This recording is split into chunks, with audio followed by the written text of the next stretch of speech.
Welcome to The Big Break Show, a podcast where we discuss short-term rentals, entrepreneurship, life, mindset, and everything in between. Here are your hosts, Rafa Loza and Jesse Vasquez. What's up, everybody? Welcome to a very special episode of The Big Break Show. I'm here with my co-host, Mr. Jesse Vasquez. What's up, brother? What is up, man? You forgot to mention what episode. This is 49, you guys. It's almost been 1 year since Rafa and I have actually started this whole journey of the Big Break Show. And what better guests than Sara and Tony, the Robinsons? Man, this was a fantastic show. It's awesome, Rafa, to watch a couple in just a couple years literally grow a portfolio over 30 properties and a business. Like, there's multiple different businesses in this, and this is such a fantastic show that just touches on literally everything. Short-term rentals, relationships, how to grow in the space. I mean, we kind of touched on a lot of stuff, right, dude? Yeah, this was great. I mean, I'm so happy they came on together because they touch a lot on relationship, entrepreneurship relationships, running a business, growing a business together, building their business together, and doing it all, while being together all day. A lot of people out there are like, oh, we can't do that because it's going to break our relationship apart, or it's going to hurt us, or it's going to do some kind of weird thing. Like, a lot of us have that mentality, right? And for them, it was like, no, we just love what we do. We love each other, and this is what we're going to continue to do. And it doesn't feel like work. It just feels like we talk about what we love.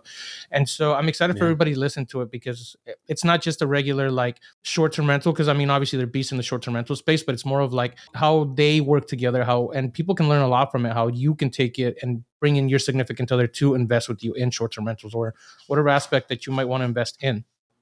Yeah. And not only that, but they have two opposite sides of their thought process. So they're two different people, obviously, right? So one person is stoic, and you guys are going to hear how Tony's stoic, and the other person is, very intricate as far as the control aspect of the business. And it's good to watch people that are able to balance themselves in that space, especially as a couple.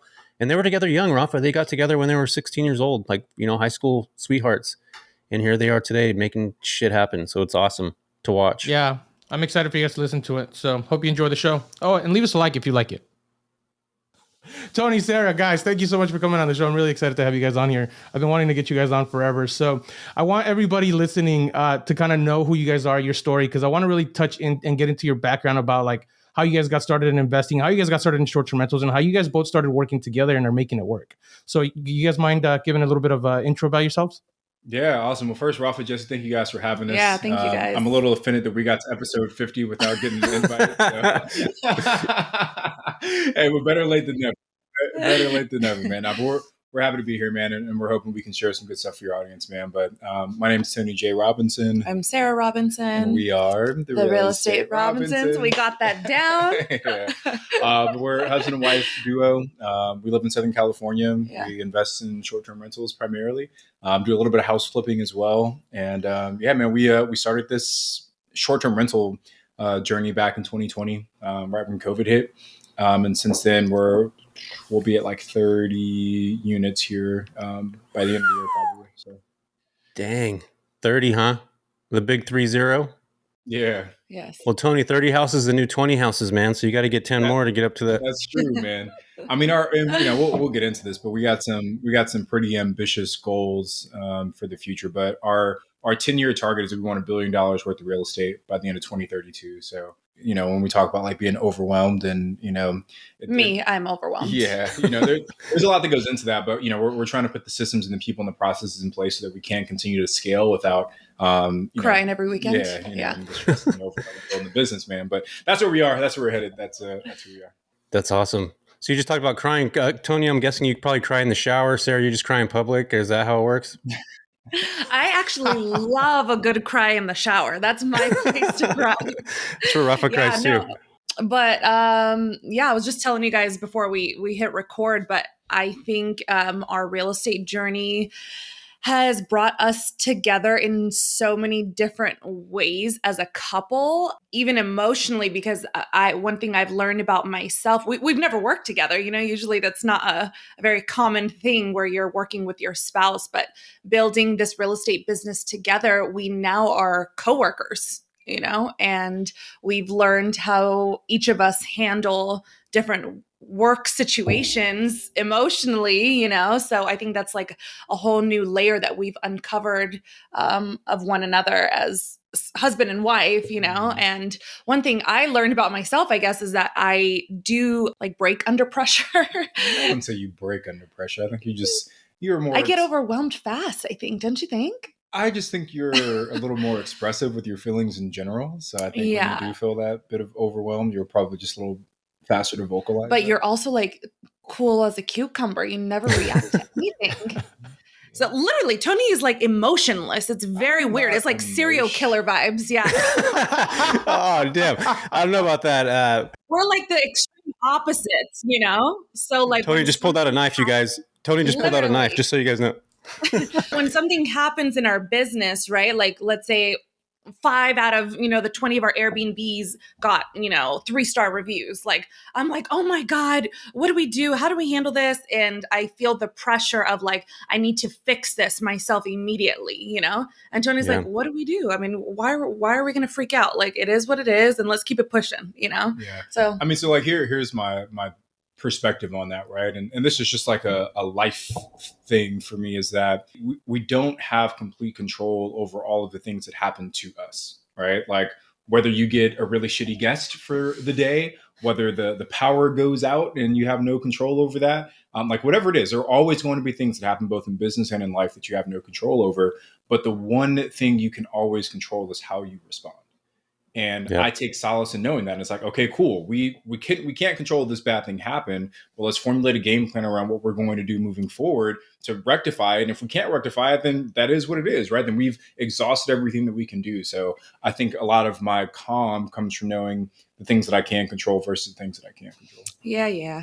That's a very, I'm very powerful and beautiful, baby. But I think it is a very emotionally like mature thing to understand and implement. And I think the average person lets their emotions take over, like me. I'm one of them. Tony is a one of a kind man. So I'm trying to absorb that energy from him in our business moving forward. I think it's one of those things that will kind of grow on you, Sarah, as you start getting more involved in the business and you start kind of like what's the word? Like seniorizing or growing. I don't know what the actual word is, but getting more like more calloused, more experienced, more callous. Because when I started short-term rentals, I was the exact same way. I would stress out so hard from like a 2-3-star review, and I'd be like, oh my God, like now I'm not going to get bookings. My life's over.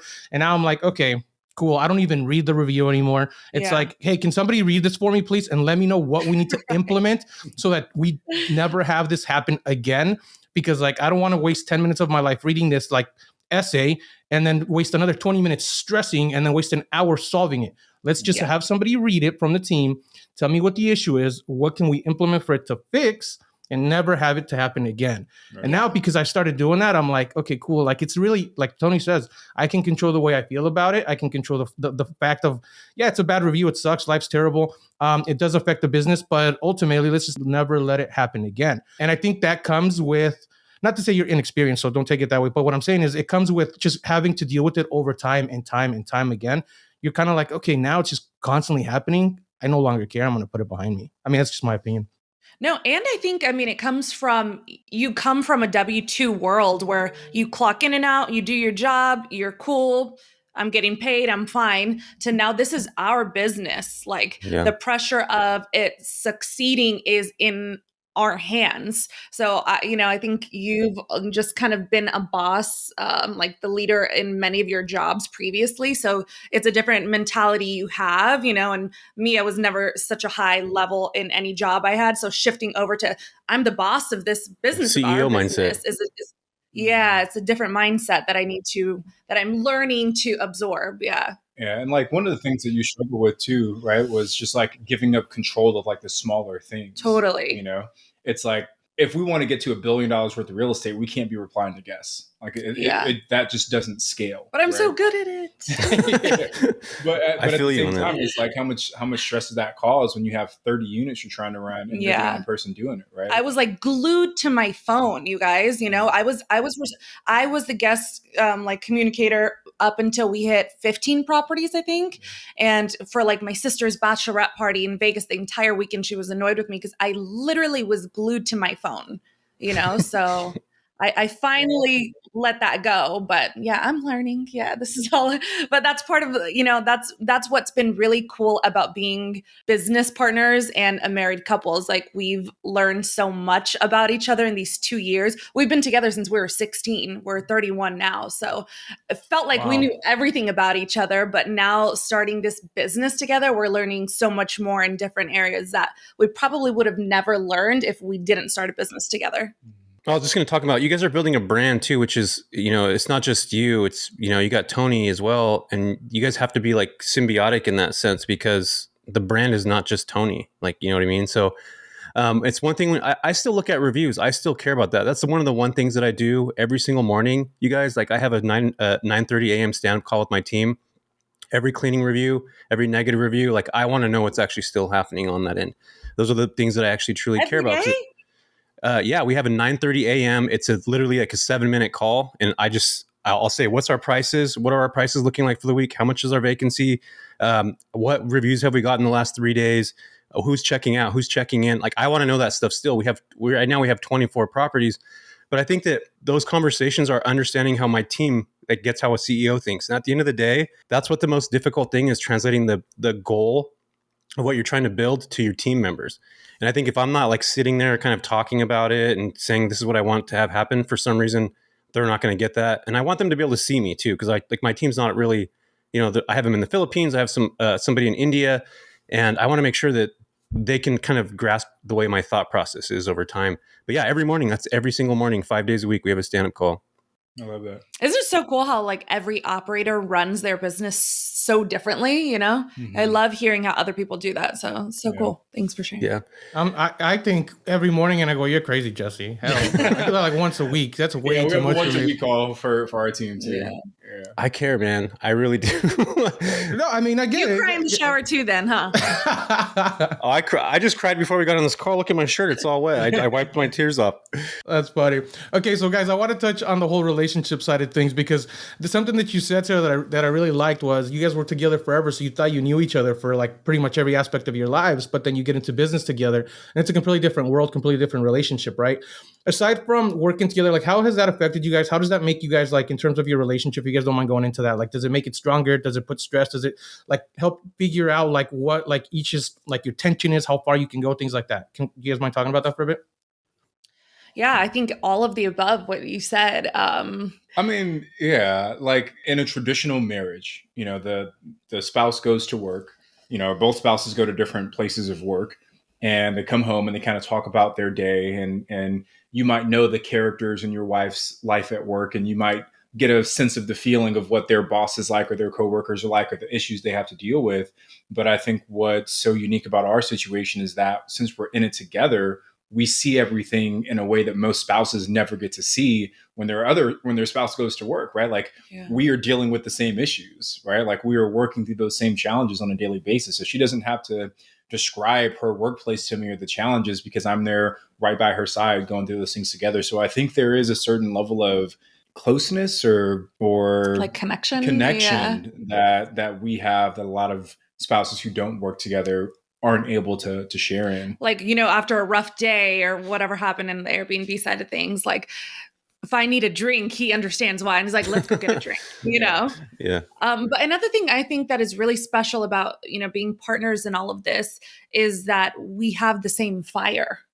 Like I said, at a W-2 job, you kind of clock in, clock out. You're kind of just like on autopilot.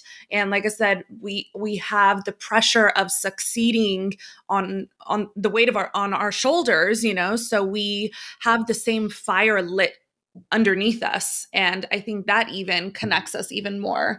And not only like the fire, like of like, damn, we got to make it, but we truly enjoy this. I think that's something we've always pictured, even when we were younger. We always pictured a specific life for ourselves. And it is so cool that we are on that path to getting there. And I think just like having that fuel that we are both connected in and that we're enjoying the process is just like unmatched. Like this is like a real life dream for me, what we're doing, And I mean, and I think we do such a good job of like knowing where to kind of draw the line in terms of like what she's responsible for, what I'm responsible for. Oh, totally. We like set that up from the jump. But just even kind of naturally, you know, Yeah. I feel like I know the things that I'm not good at. And I know what I'm not good at. Right. And like, we just kind of stay out of each other's way for the most part. And, you know, we'll bounce ideas off of each other, you know, but like when she was doing the guest communication piece, like, you know, do you remember that day? Like, I actually had to tell her, like, babe, you need to trust yourself. Yeah, more. I kept asking him, like, oh my God, this happened. What do you think? And he's like, it's that's your role. You figure it out. I trust whatever decision you want to make. Mm-hmm. So after that, girl, I stopped asking him. I was like, I'm gonna do it. I'm gonna do it. And then same, like he would tell me about what properties he's putting offers on, and that would stress me out. I was like, why are you putting offers on like 20 houses all at once? That is like crazy. And I just don't understand that side of the business. Like the number crunching is still very confusing to me. So that's what he does. And he doesn't even tell me. He tells me when we're closing on the house, like 2 days before. Or like yesterday, she got like 5 docu-signs from our agent. She's like, what are these? Other baby, just sign them. Just sign them. Like, don't worry about it. Don't worry I'm about like, it. hey. Tony, I got a question for you guys. And Sarah, like, well, I have a 2-sided question. First off, do you wake up in the morning and think like, how the flip did we get here? Like, do you ever have that feeling where you're just like, I can't believe this is real life? Like, do you guys ever get that? All the time. Literally almost every day. Yeah. For me, it's, I think, either at nighttime or in the morning, like you said, where you just kind of lay there, you know, you're not consumed by all of the to-dos of the day.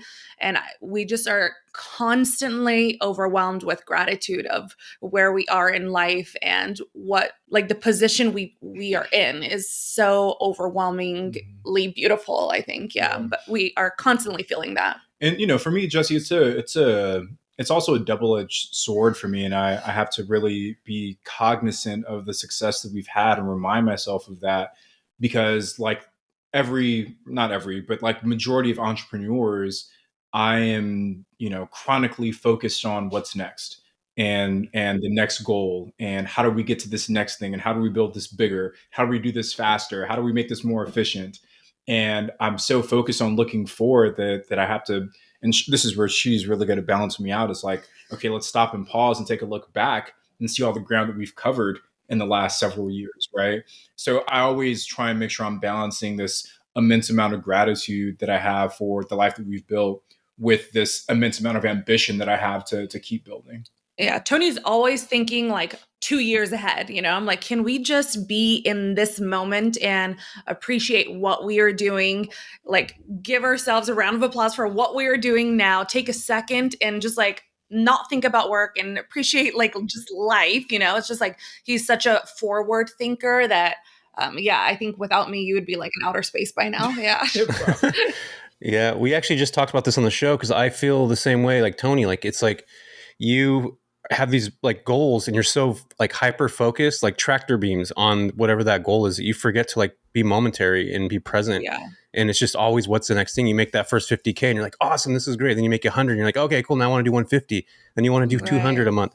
And it gets to that point where it's just like always chasing, but you have to figure out, and this is something that I struggle with on a regular basis. And I'm actually in therapy. Like I'm a big therapy guy, where I'm trying to learn how to be more like present and more mindful and not so focused. And I think that I've always been one of those people that's like, you can't balance stuff. You got to go full in, and then you take maybe a month off, and then you go full in again. But like, I'm really learning now, and I have kids, and you guys have a son too, that you got to like take a step back and like really appreciate where you are and where you've come, and then, you know, embrace that, because it's hard. That drive is like, there's very small amount of people have that drive. And it's like, you wake up with it and you go to bed with it, and you wake up at like 2 a.m. thinking about the next business. Like that happens to me all the time.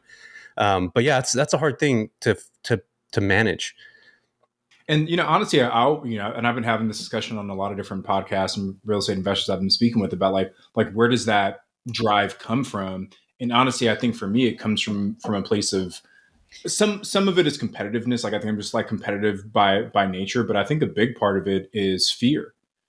And it's this fear that, you know, am I building this house of cards where one day it's going to fall down? It's like, okay, if I just keep building, maybe I can fortify this thing so that we can we can be comfortable, we can be secure, we can be confident. So like growing up, we weren't poor by any means, right? But it's like when I went school shopping, like we put our clothes on layaway, it's like I'd start my shopping at the beginning of the summer, and I go pick my clothes up at the end of the summer, and like there was no vacations, it was like, like lower middle class kind of lifestyle, right? And I think there is a scarcity mindset for me growing up.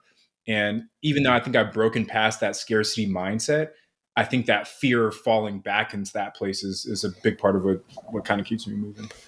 Yeah. And that's the thing too, is like everybody has this drive. Like for me, it's like, I'm not good enough. Like, I feel like I'm not good enough. Like, I'm not good enough to do that. And then I do it. And I'm just like, okay, I'm not good enough to do this. And now I do that.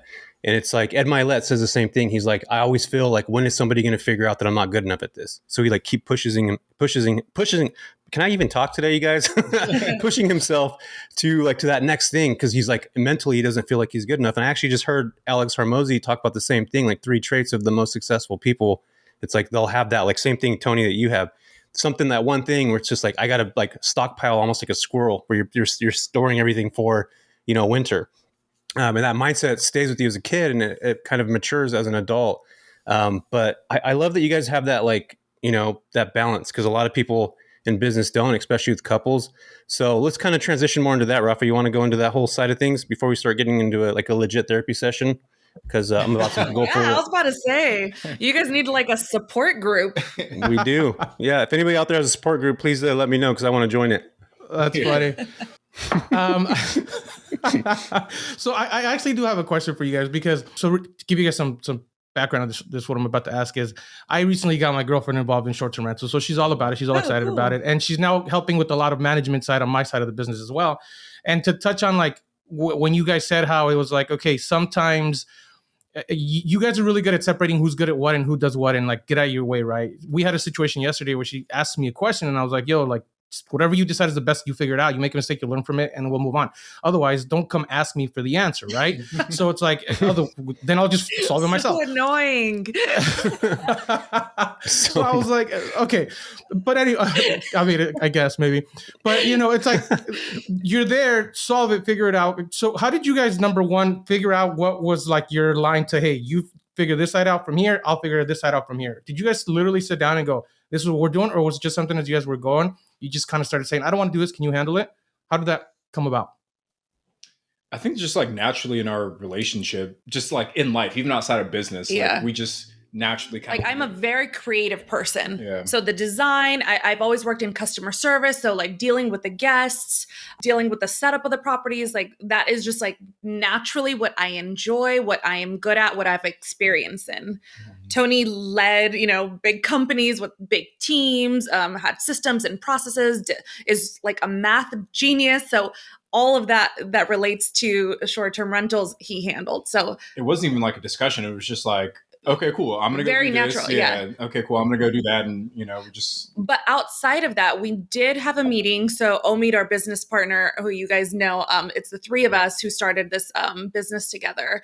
And a lot of times we started to kind of dabble in each other's responsibilities, like a lot with me and Omid, I feel like, right? Me and Omid would do something and I'm like, wait, I already did that. Wait, you did that? I was supposed to do that. Or you and Omid. Yeah, there wasn't clear lines. We never really got in each other. Yeah, I was like, Omid was fucking shit up. Yeah. I love this Omid. Freaking Omid. Yeah, you're fine.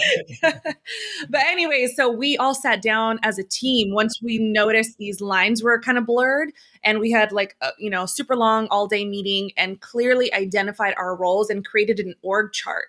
So, we have like operations, finance, and all these different categories, and clearly outlined what different responsibility buckets fall underneath that department and whose name is going to be responsible for each of those duties. And like, I do that for like all of our businesses, right? So we have our real estate business.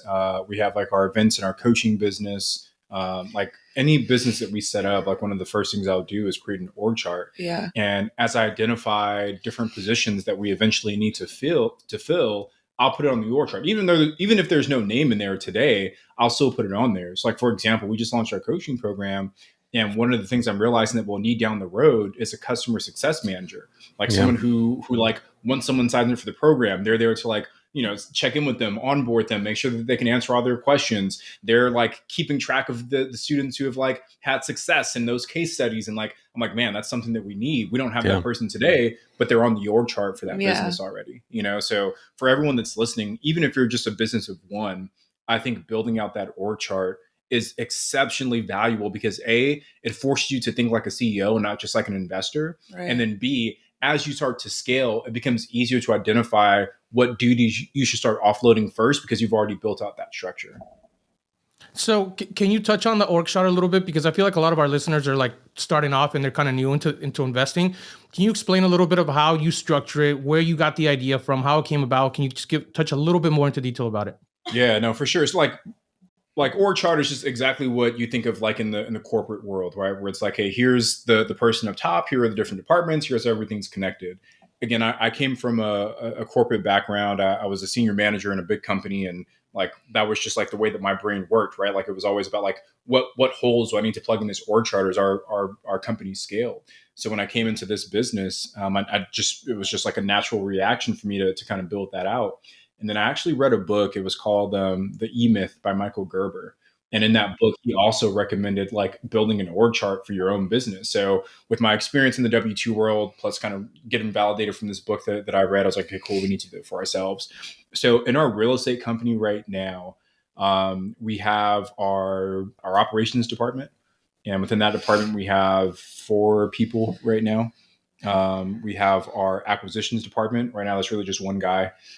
We have our finance department. And that's 2 people, one person here domestically, one person overseas. We have our marketing department, which is kind of all 3 of us. Like Sarah and I are really like the marketing face for that company. But then Omid handles a lot of the investor relations roles. So like, bringing our investors and do things like that. But we're also looking to hire an inbound marketing manager who focuses on driving more direct bookings for us. That's a new role that we're looking to explore as well. So we just have these different buckets, right? Operations, acquisitions, finance. And we built that org chart out with all the people that we needed to fill.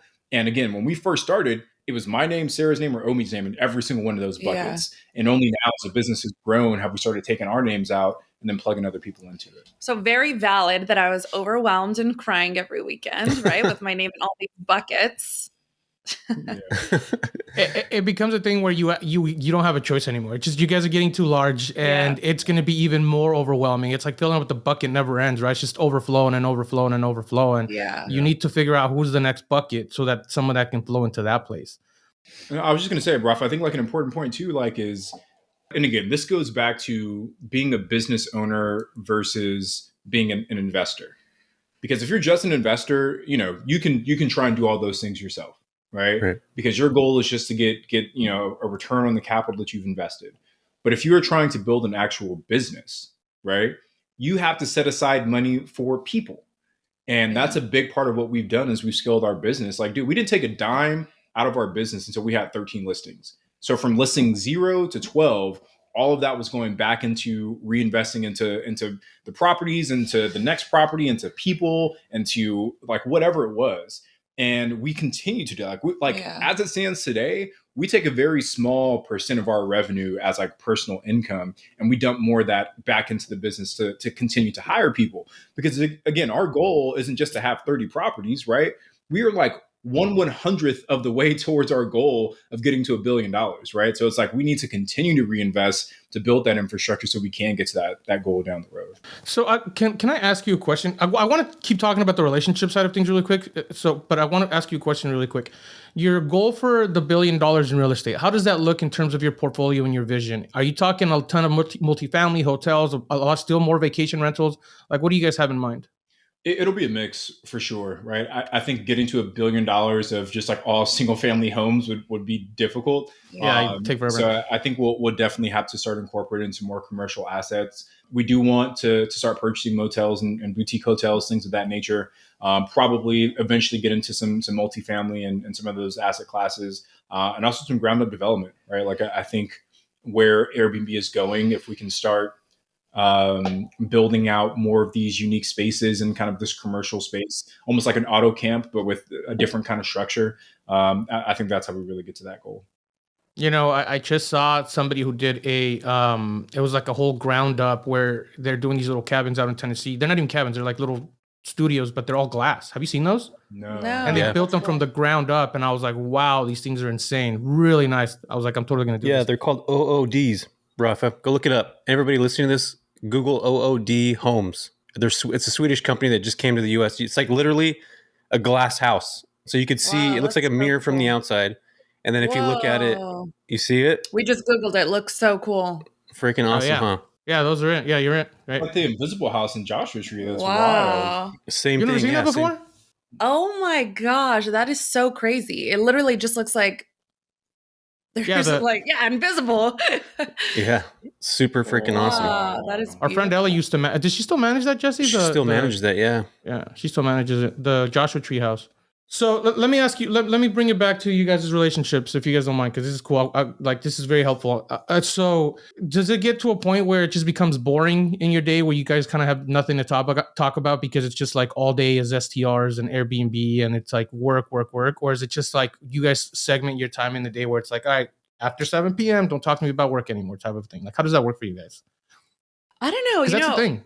First of all, I want to thank you guys for having us both come on the show. A lot of times we get Mhm. asked to do these and we never get asked to do it together, which I think is interesting. Yeah, I think this is the first time we've Yeah. interviewed together on a podcast, so that's cool. And this is like a thing we do together. So I think it's odd that we get asked separately, but Super thank you weird. for that. But We're glad to have you guys here. yeah, we get asked this a lot, I feel like, and I don't know what to say because it sounds so annoying, but we literally don't get annoyed with each other. And I don't know why or how to say that without coming off super annoying, but we are just genuinely really happy and in love as a couple. And I feel like it doesn't matter if we work together or not together. If you are genuinely happy in your relationship, it's going to translate no matter what you guys do. I don't know. That's why it's so annoying to say. I hate like when people So ask me, I'm annoyed like, right oh now. my God. Sarah, I'm so So annoyed. annoying. I can't even tell you. I mean, we've been best friends for Yeah. half of our life, so it's like, I think for us, it's like whether it's talking about work or talking about everything else, like it doesn't It's a really blast. matter. It's like we're having the time of our lives doing this together. And Yeah. just like we kind of talked about earlier, it's connected us even more than if we weren't doing this, so. And I don't think, Rafa, that we like necessarily say like, hey, we're going to shut it down at 7 p.m. Like, yeah, sometimes we're laying in bed talking about, something that happened during the day. But I think we're also really good at, and this is something that we do pretty consistently. It's just like taking time to get away with each other. Yeah. It's like we just got back from Mexico a couple of weeks ago. We're taking like a little Disney trip in a couple of weeks here too. Yeah, but kind of like you said, Jesse, we kind of like bust our ass for like 4 months straight. It's like a grind, we're barely hanging out with our friends and family. It's just like we both get it. We're both hustling. Our friends and family are annoyed with us for saying no to things, and then we start to feel the pressure of like, oh my God, we're getting exhausted. Like we need to just step away. Mm-hmm. So yeah, we are very, very good about just getting away. Like literally, like we take a vacation, I would say once a quarter, right? Yeah. And then we do a pretty good job also of dedicating Sundays to like not work. So like we try to do very little real estate stuff, if any at all. It might be like our content days or just like chill and hang out, go out to lunch. But Sundays are like our off days, I would say. Yeah. Except for today. Well, we appreciate you guys coming on your off day. So, I've had some of the best conversations in the middle of like where you think you're relaxing and you're talking about work because you're both connected at that point where you're like, it doesn't even feel like you're talking about work. You're just talking about something you truly enjoy. Like you're both just like, oh, we could do this, or how about this idea, or let's try that out. You know what I mean? And so, yeah, that's very cool that you guys do that. I was curious as to how you guys do that because I know a lot of people out there are like, oh, we have to shut it down because like we can't talk about work all the time and it gets in the way and Yeah. But the vacation thing is a big deal. You absolutely need time to relax, calm down, take time off, and kind of just be with each other, be in the moment, and enjoy it. Because if not, it's like you're saying, right, Tony? It's nonstop. What's the next thing? What's the next thing? We can't take a break. We got to go on to the next building. Mm. And have you read The Gap in the Game, Tony? You should. It's great. Yeah, great book. Yeah, I love that book. Yeah, really. So do you guys feel like there's balance in your? Do you guys feel like there's balance? Because I used to never believe in balance, Tony and Sarah. Like I thought that everybody that was successful didn't have balance. They just like 110 miles an hour you go. And then I'd watch these super successful people just like take like 2 weeks off or 3 weeks off. And then it's a weird thing to boom, think right back about, at it again. No, I'm serious. It's really what I thought about because that my mentality was that everybody that's successful is always going. That hustle culture, it's here, right? And when you start doing stuff and you start like leveling up your game, it's like, I got to stay in this space. I got to stay in this like momentum, because a lot of this business is momentum. Like, and you guys could probably even, when you first start, it's like literally a lot of momentum. You can't stop. Like if you stop, then it kind of slows that trajectory. Right. So it's hard to, I think and I'm just learning this right now, you guys. So how did you kind of find that? Are you guys the type of person that finds balance? Do you believe in balance? Like, what's your thoughts on that? I mean, like for me, yeah, a lot of what you said, Jess. Yeah, I think that if you're not growing, you're shrinking, right?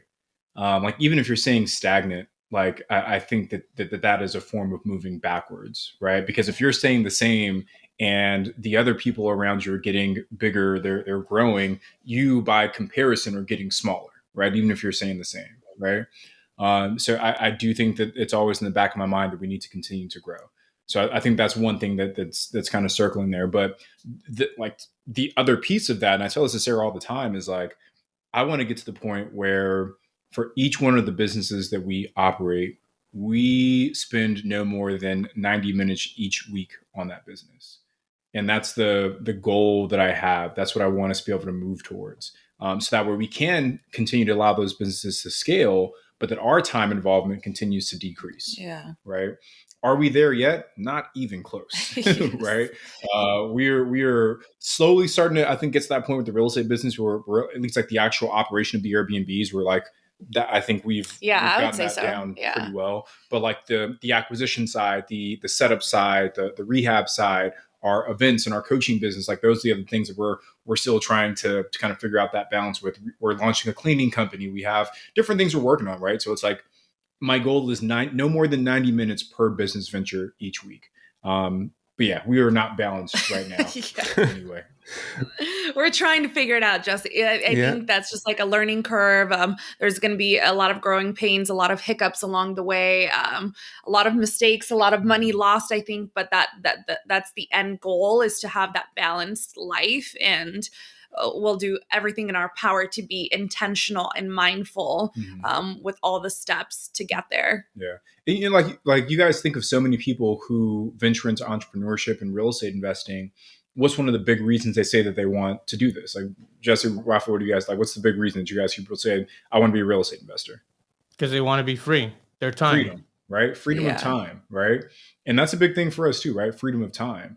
And it's this super weird dynamic that you get yourself into where you escape the rat race in pursuit of this freedom of time, but yet you build this business that consumes even more of it. Yeah. And it's like, that is such a backwards way of doing it. Like now that we're in control, we should be able to put the pieces of the business together so that it fits around the life that we want to live and not the other way. So we've been like moving so fast last couple of years. And, you know, I had this epiphany earlier this year that's like, holy shit, like we're not building the business that supports the life that we want. Right. So it's like, how do we start readjusting and shifting things so that we can get it down where we do have that freedom of time? And my goal is that I want to be able to take a month off of all of my businesses, like not check an email for a month, not respond to a text for a month, and everything continue, not just to maintain, but continue to improve and get bigger as well. He's an extremist. Like you said, it's like one way or the other. He's all in, working all day, 24/7, or taking a freaking month off.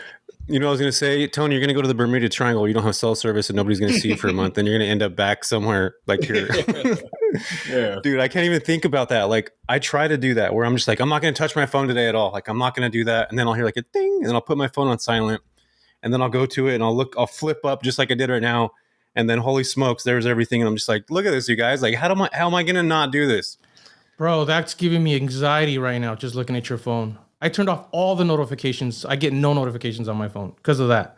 Yeah. I get anxiety. For like Airbnb and stuff, you don't get everything. any? Nothing. Really? Everything is off. You know what I did? Me and Tony have a really like same mentality in terms of how we're trying to get to this business thing, because I'm literally to the point where I want to get to it where I am no longer at all involved and just oversee it once a week.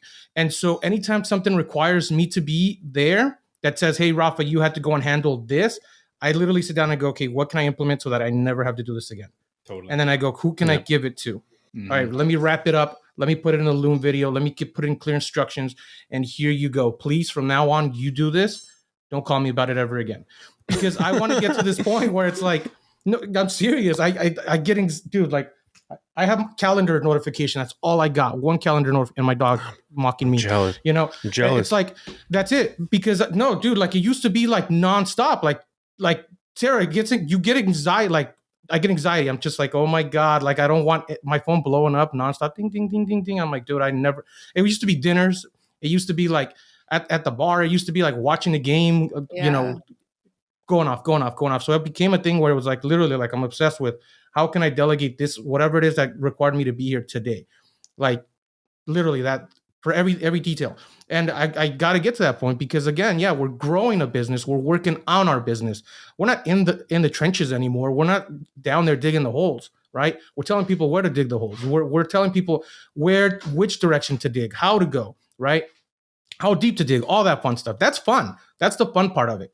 But being there, having to deal with that every single day, I'm like, no, how can I do this with someone else? You know what I think it is? You guys talked about it a second ago, is relinquishing control. That's super freaking difficult for a lot of entrepreneurs. The E-Myth, Tony, you brought that up. That's probably my most favorite book that I go back to and I like reread. You got to read Who Not How, dude.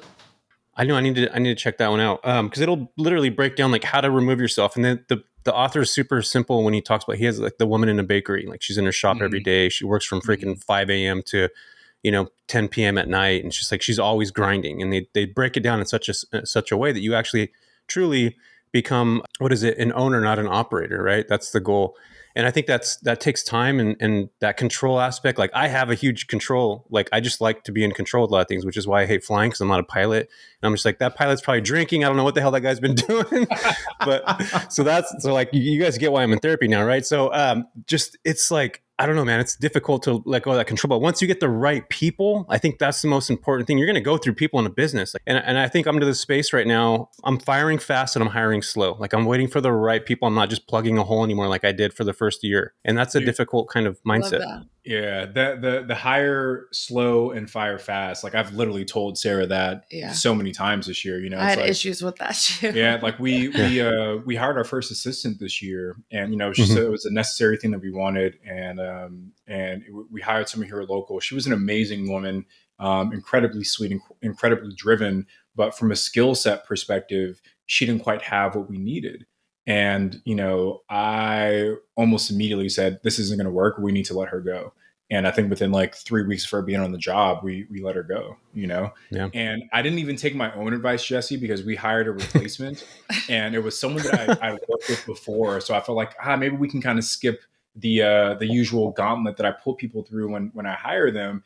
And she didn't work out. She ended up quitting on us within 4 weeks. Yeah. Right. Yeah. So when we went to go hire that next assistant, I went back to like my usual process. And like when I interviewed people, dude, like I used to run warehouses for in like the automotive industry.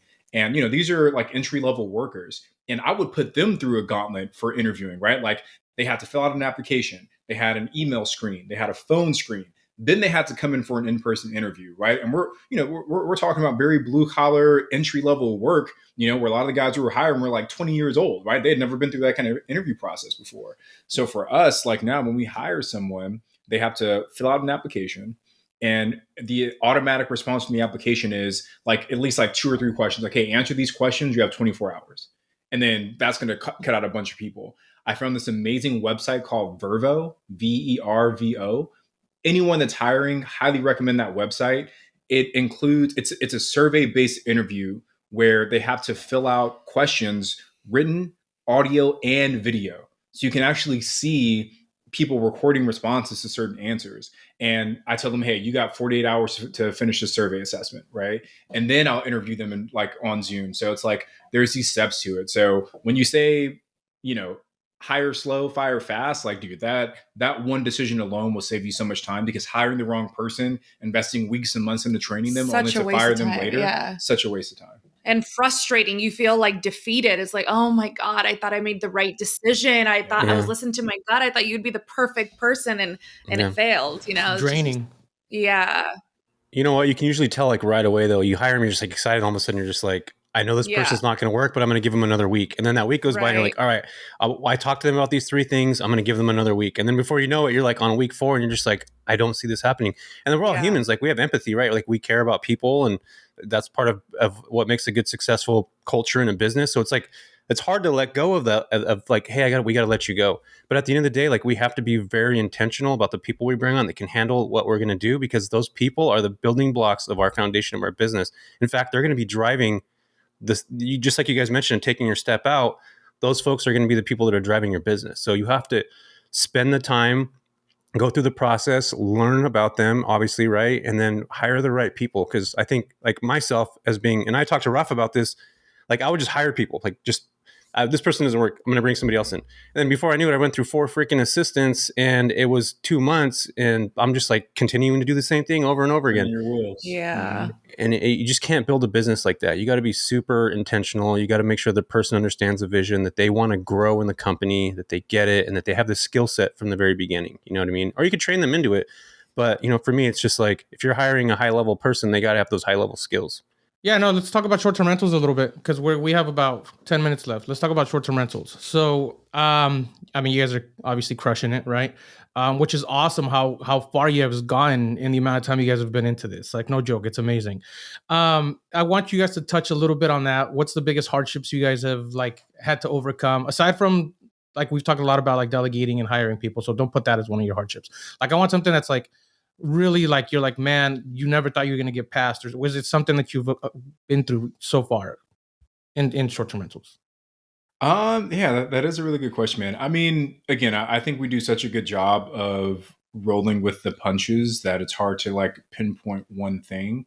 What I can say, Rafa, is that we've definitely learned a lot of lessons along the way.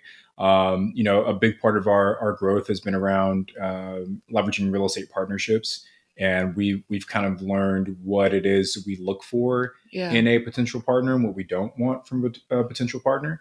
We've identified what kind of partnerships we're willing to enter into and what kind we're not willing to enter into, and kind of how to set up the terms of those partnerships to make sure that we can operate in our area of expertise without this partner who thinks they might know what they're supposed to be doing, but really doesn't know what they're doing, right? So I think the real estate partnerships has played a big role for us. And the other thing, and this is like a realization we probably have more recently, is just around like market concentration as well, right? Like we're heavily concentrated right now in 2 markets. And, I think as you're scaling, that's okay, because you want to build the infrastructure. But I think a big part of our future focus is expanding to different markets. That way we're not over leveraged in one city, or in one locality, because if things shift in that one market, now your entire portfolio could be going down. So that's a big thing for us. So I think a lot of this evolution has not been around necessarily like, oh, this guest did this, or, we have this broken this. It's more so like, from a business perspective, what are some of the decisions we should be making to really set ourselves up for success long term? I have something different. What was the initial question? How did you phrase it? Like, what is a hardship that we had to overcome? Yeah, like something that you had to overcome, like something that was really difficult, like a hardship that you had to overcome in short-term rentals. Okay, cool. So something about me personally was, I feel like the 3 of you guys are aligned, Jesse, Rafa, and Tony, because you guys were all big picture thinkers. You guys had a really big vision for what you were going to do with the short-term rental space. But I think, well, I know for myself, and I think I would say for the majority of people that start investing in short-term rentals, and are probably the majority of the listeners, aren't thinking that big.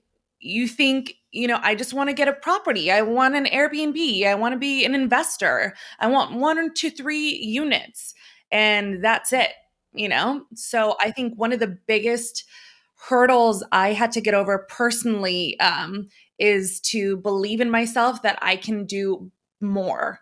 I can do bigger than just being an investor. I can start a business.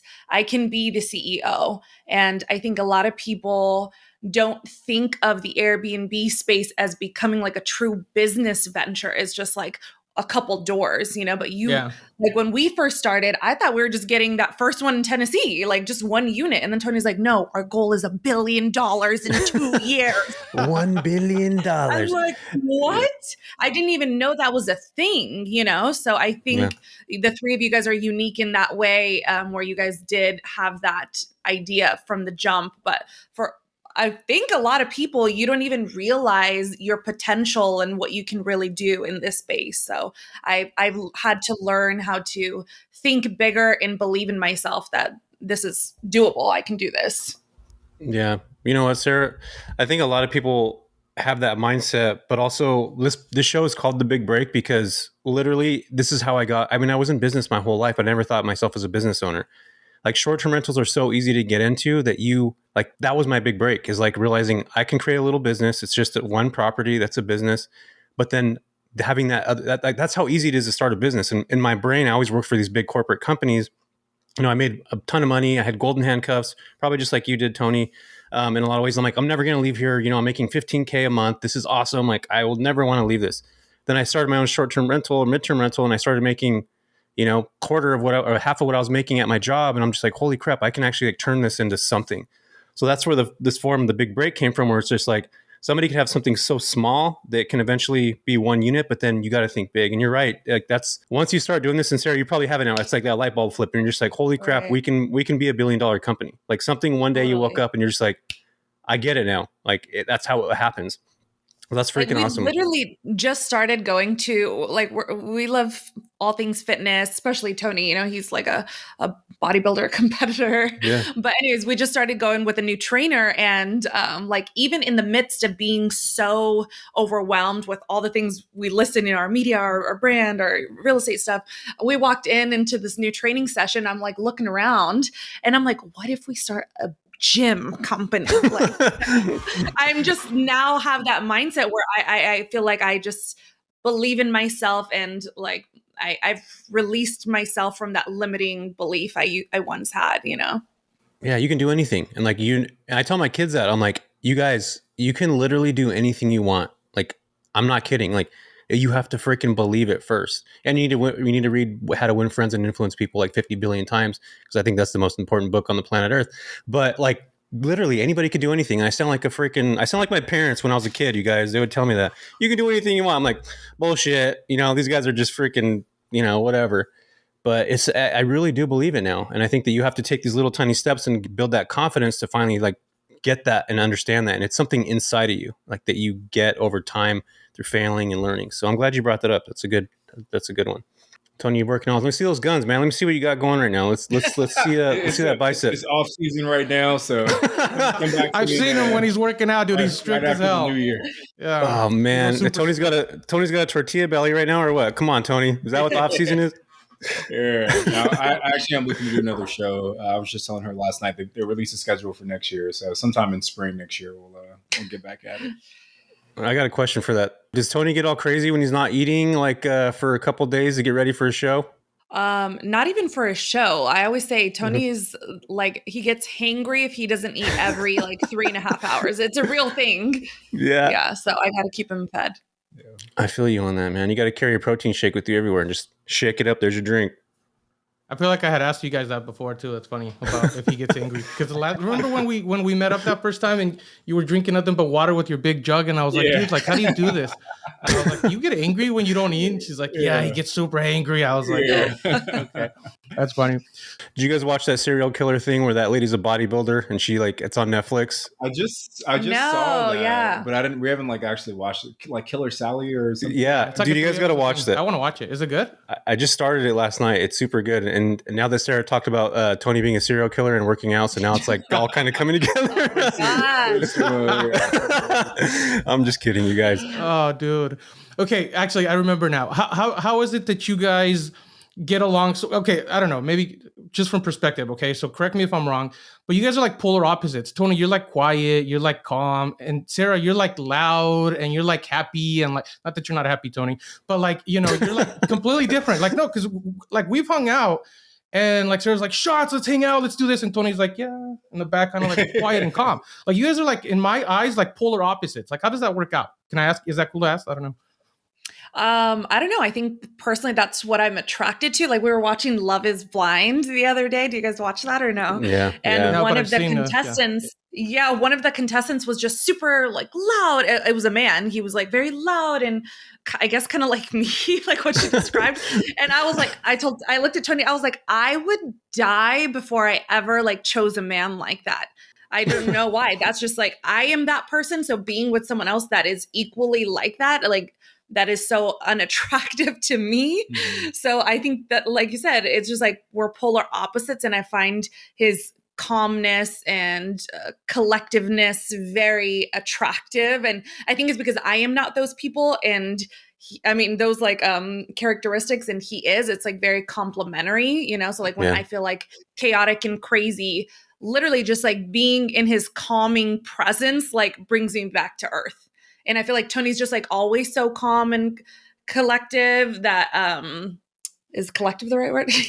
Collected. Yeah.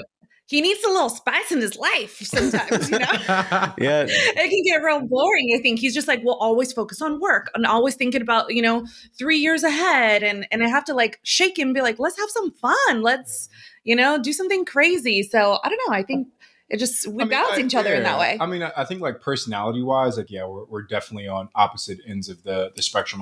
Like, like if you throw us in like a disc profile, like where I'm high, she's low, where she's low, totally. I'm high, right? But I think where we align is on values, right? And like we value the same things in life. Yeah. And we both have the same vision for the type of life that we want to live. And I think that's what's most important, right? It's like, we can be polar opposites on the personality spectrum, but on the value spectrum, are we aligned there? And we, I think, have been so fortunate that as we've gotten older, our values have become more aligned, and we've gotten stronger on that point. So, even though she's, the beautiful, loving woman. What are you going to say now? I'm glad you touched on the values part a little bit, because that's something that I wanted to touch on. Unfortunately, we're running out of time, but one of the things I wanted to ask you, just maybe touch on it really quick, is too, like, how do you guys align with like your goals? Do you guys sit down and do like goal setting every year? Is it like, or do you guys just go, hey, I want to do this, and Sarah, you go, no, I want to do this, and you guys just come to a compromise type of thing?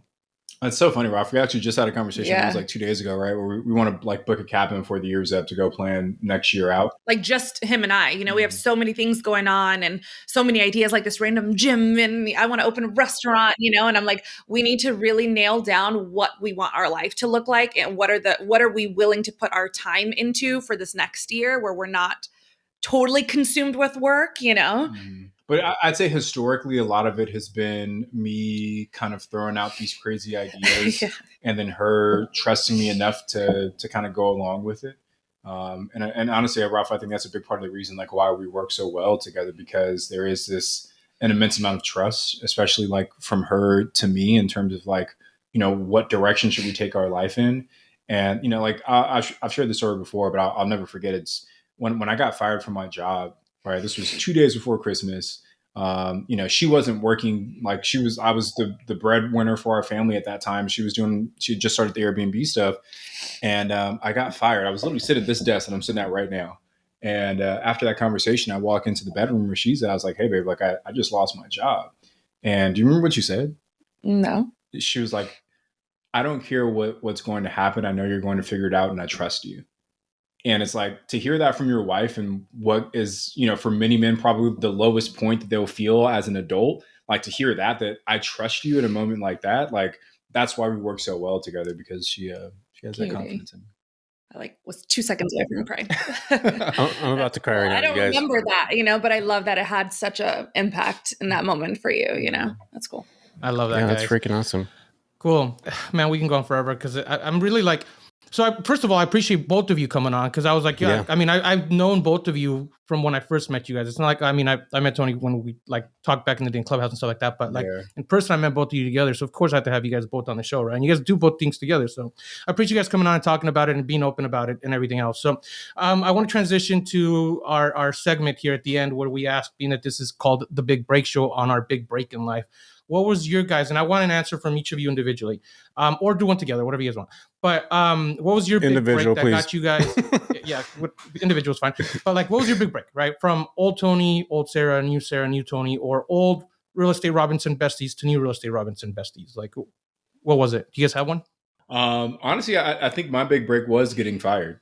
Like that was a pivotal moment for us, where it was either I was going to go back into the workforce and be overworked and underpaid. Because like after you get fired from a job, like it's hard to go out and get another job, right? Like, it's like you've got this like cloud hanging over your head. So I knew that if I went back into the workforce, it was going to be for a lower position. So it's like, babe, either I can go out, be overworked, underpaid, or we take this time to really double down, triple down, bet on ourselves and build this business. And it was that decision to bet on ourselves that was honestly our big break, because we bought, 2 properties that first year while I was working. We bought like 12 or 13 that first year that I wasn't working. Right. So like that scale only happened because I now had the time to really focus on the business. That's a good answer. I think for me, I know yours. what? It was when I wrote her resignation letter, like made her send her resignation letter in, Yeah, I was trying to think a bigger picture, Tony. Okay. I was going to say, I know the pandemic, obviously was so awful and affected so many people's lives in such a negative way. But if we look at the silver lining, which I try to do, I think the pandemic was my big break. I was unhappy at my job, but didn't have the guts to leave. Like, that is so unconventional way to live life, is just to say, I'm not going to work because I'm unhappy. So that's what Tony's referring to, is he helped me. He wrote the letter and hit send, but I feel like the pandemic allowed me to get creative with how do I make money? So before I got into Airbnbs with Tony, like when he started investing in that and I took over the guest side of things, I actually started my own like event rental business. So, like the lawn signs that everyone was doing, like the, what is that, like the honking birthday stuff? Like, I started my own business at the start of COVID after I hated my job, before I got fully invested into Airbnbs. I started my own party rental business, and I proved to myself that I can make double what I was making at my miserable job by starting my own thing. Yeah. So I don't know. I just feel like COVID just forced us to get creative and really put everything into ourselves. And I was so proud of her for that. Like she was like busy every weekend. You know? I had to tell her, like, babe, can you slow down? Like, can you not keep going every Saturday and Sunday? But it was something. The Great Resignation, guys. Yeah. Yes.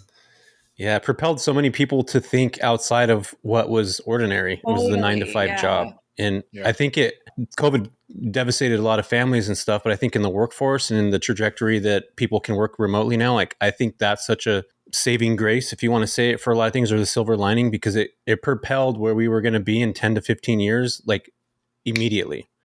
But now we're dealing with repercussions of that, right? On the financial side, I don't want to get all political and all this stuff, but now we're seeing the after effects of what those things are. But if you're intuitive and you're paying attention to what the market's doing, and Tony, you just talked about earlier, like you're going after specific, unique properties. And I think that's genius. I think the space is Airbnb, in baseball terms, like we're continuing to move along. It's been around since 2007. It's evolving. And there's not really like a whole lot of evolving left to short-term rentals, really, like if you think about it. So that's like the next chapter, the bend around the road. And I think you're smart for thinking like that. So yeah, kudos to you for thinking ahead and kind of looking at the future. So I want to touch on one thing too, as part of our segment, learn and apply. What's something that somebody could take, Sarah and Tony, from this episode, other than Tony is stoic, like a baseball player hitting a home run, like doesn't smile, nothing goes around the bases. Like, what can somebody learn? You guys ever seen those baseball players that hit a home run? They're just like, you're super excited, and the guy just running around the base like nothing happens. Like he just does it every day. That's you, Tony. That's Tony, man. But I love it. You got to have that in a lot of ways. Something that somebody can learn from this episode. Just go out and apply it. What would you guys say? A big thing for me that I always preach is to let go and like trust other people to do it for you, so we all kind of touched on how that helped, transcend our business a little bit. And I really, really, really struggled with that because I held on to the guest communication side of things because I knew no one else would respond to the guests as thoughtfully as I would, but that was putting my time all into this, So my biggest advice that I can give to anyone listening is to don't be so stubborn like I was, and really trust to start building your team out. If you don't want to just be an investor and really build out your short-term rental business, you are 1,000% going to need people to help you support you in this business. And it will really hold you back if you're trying to do it all of yourself. So trust and let go and hire those people out sooner rather than later. I love that. Yeah, even with one property, you could do that, right, Sarah? Totally. Dude, had we done that with one property, like our life would have been so much easier. Dude, Tony was telling us years ago, when we first started, he kept telling us like, we need to hire. And me and Omid were like, no, because I think Omid more so because he didn't want to pay people, right? And two, I was weird because I thought nobody would do it the way we would do it, but fast forward to property number 15, Omid and I were drowning and we're like, oh my God, we need help. And Tony's like, didn't I tell you guys back at property 1 and 2, so. I'm not big on I told you so, but I definitely waved that I told you so. If it makes you feel better, I went to 18. So, Yeah, rough it. Oh my gosh. But yeah, I guess for me, like one actionable thing that folks can do. I don't know. I feel like we touched on so much, right? I guess here's one thing I'd say: focus on one thing and one thing only. And I think the amount of focus that's generated, the amount of energy that's generated when you focus on one thing, is so worth saying no to all of those other things, right? Like a lot of people when they think about investing, they want to try so many different strategies.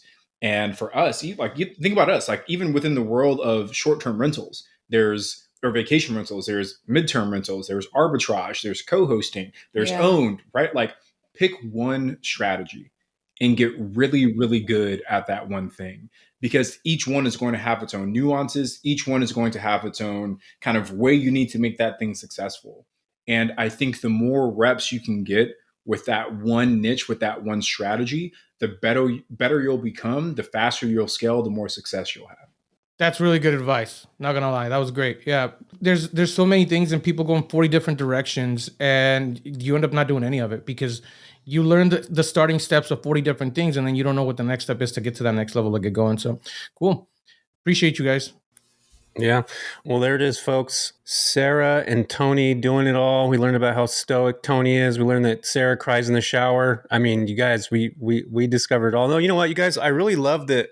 I love your guys' relationship, and I like seeing it all kind of happen. I think you guys have like that Sarah and or the Alex and Layla kind of vibe, but for the short-term rental space. Like you guys are just out there crushing it, making stuff happen. You're working together on it. I think that's I think it's admirable, and it's something that I think we're all strive for, Rafa. So you and your girl are gonna have to step up. Yeah, no joke, guys. This was awesome. Yeah. No, listen, I really appreciate you guys coming on. This was really good. I really wanted to have you guys on because you guys have a really cool story, and you guys are like super down to earth. Like I gotta tell you guys for real, like you guys are legit. Like this is I think we talked about this a little bit when we were in person too. How like people are really attracted to you guys because you guys are so genuine and like down to earth and like honest. It's not like you're different on camera than you are in person. Like you guys are the same people. Right, like I hang out with you guys and I see you guys on your videos and like here I'm like, oh, they're the exact same people, and they're like, are they? I'm like, dude, they're like exact same people, right? And a lot of people aren't like that, and so I think people really feel that and really appreciate that. But anyway, I'm going off topic here. Really appreciate you guys coming on. This was a really good, really good conversation. Yeah. Rafa, Jesse, we appreciate you guys tremendously. What you guys are doing here with the Big Break podcast is helping a lot of folks. I don't think there's enough content in this space. Especially from people that are like legit, and really know what they're doing. So we appreciate you guys. And for the listeners, if you guys want to hear more about me and Sarah, Instagram, I'm at Tony J. Robinson. She's at Sarah Rad. YouTube channel, The Real Estate Robinson. You guys can follow us there. And we're also hosting an in-person event. It's called the STR Summit. Yes. January 20th and 22nd in Orlando. So if you guys want to come hang out with us for 3 days, talk all things short-term rentals, you guys can meet us there. But it's the strsummit.com to learn more about that event. Super rad. You guys are doing it all.